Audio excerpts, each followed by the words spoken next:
लगातार किसानों के पक्ष में हम लोगों ने आवाज उठाया है और ये लगातार हम लोग कहते रहे हैं कि सरकार किसान विरोधी सरकार है। किसान विरोधी सरकार इसलिए है क्योंकि साबित हो चुका है कि धान की जो खरीद एमएसपी के रेट में होना चाहिए। एमएसपी का जो रेट है 1800 रुपये, 1868 एमएसपी का।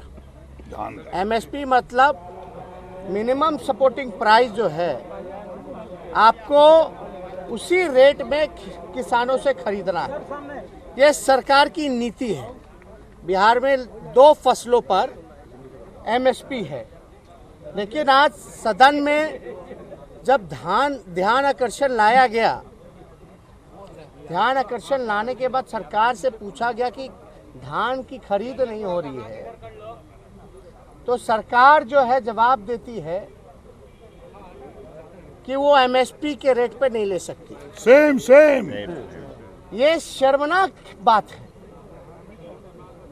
और ये साबित करता है कि जो विपक्ष जो आरोप लगा रहा था, और बल्कि जो सरकार की जो नीति थी कि भाई एमएसपी पे हम लोगों को धान की खरीद होनी चाहिए, वो नहीं हो रही है। ये सरकार ने सदन में स्वीकार कर लिया।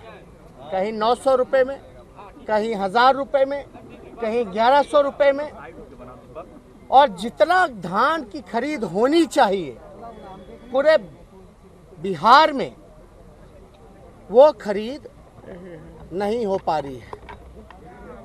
उसका 10% भी खरीद बिहार सरकार नहीं कर पा रही है।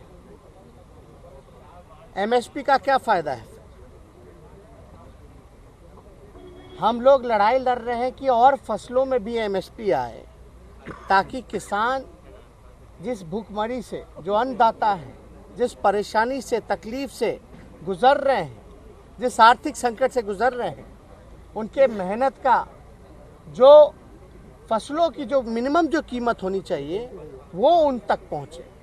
यानी सरकार ने साबित कर दिया कि पेपर पे कई जगह जो है एमएसपी भी अगर खरीद हो रही है, हकीकत में 1100 रुपये, 1000 रुपये में खरीद हो रही। यानी एक बड़ा घोटाला हम लोगों को समझ में आ रहा है कि इस धान के खरीद में हुआ है और हो रहा है, बड़ी तेजी से हो रहा है।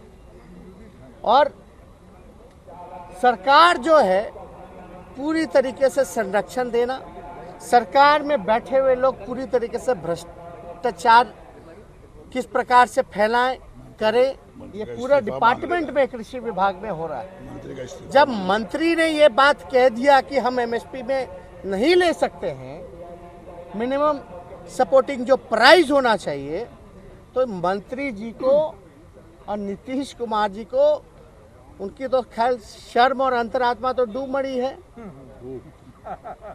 किसानों के लिए जो नीति है कि भाई एमएसपी के रेट पे लेना है, सरकार के लोग, मंत्री खुद कह रहे, नीतीश कुमार के मंत्री, कि नहीं लेंगे, नहीं ले सकते। यानी आप धोखा दे रहे। कथनी और करनी में सरकार के भारी अंतर है।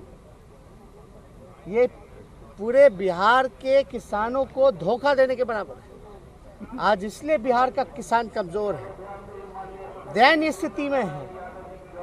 इसलिए हम सब लोग चाहते हैं कि मुख्यमंत्री को इस पे जवाब देना पड़ेगा कि आपके मंत्री कहते हैं कि एमएसपी पे आप नहीं ले सकते।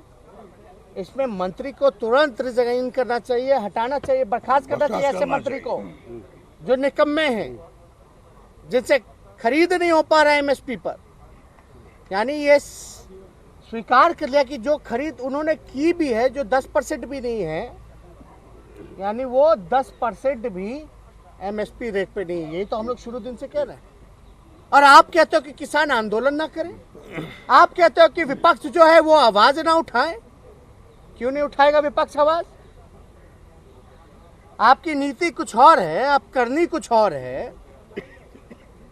किसान जो है वो मर रहा है, आत्मदाह की स्थिति पे है। बिहार का किसान मजदूर बन गया, पलायन कर रहा है, आप क्या भिखारी बनाना चाहते हैं? दूसरी बात, जो बिहार का जो क्षमता है, जो धान का या अनाज का जो कंज्यूम हम लोग करते हैं, उसका 10% भी आपने जो है पूर्ति नहीं की है, बिहार सरकार ने खरीद नहीं की है। तो क्या ये अनाज जो बिहार में ऑलरेडी उपलब्ध है, गेहूं हो गया, चावल हो गया, मक्का हो गया, तो क्या ये सरकार जो है दूसरे राज्यों से लाएगी? जब यहाँ लेगी नहीं इस रेट पर, तो क्या दूसरे राज्यों से मंगाएगी? बिहार का पेट कैसे भरेगी? क्या आप बिहार में भूखमरी चाहते हैं? इस जवाब से, ध्यान आकर्षण के जवाब से तो यही साबित होता है कि भ्रष्टाचार हुआ है, धोखा हुआ है, और आप बिहार को भूखमरी के कगार पर लाना चाहते हैं। इसमें हमारे साथ कांग्रेस के भी साथी हैं, लेफ्ट के लोग, तीनों पार्टियां हैं। हम लोग लगातार इस बात को भी हम लोग रखेंगे। आज मेरा वक्तव्य भी अभिभाषण पे होगा। आप याद कीजिए गवर्नर साहब के अभिभाषण को। क्या कहा था गवर्नर साहब ने? खरीद हो रही है एमएसपी के रेट पे, मंत्री कराने लगे। गवर्नर से झूठ बुलवा दिए ये लोगों ने।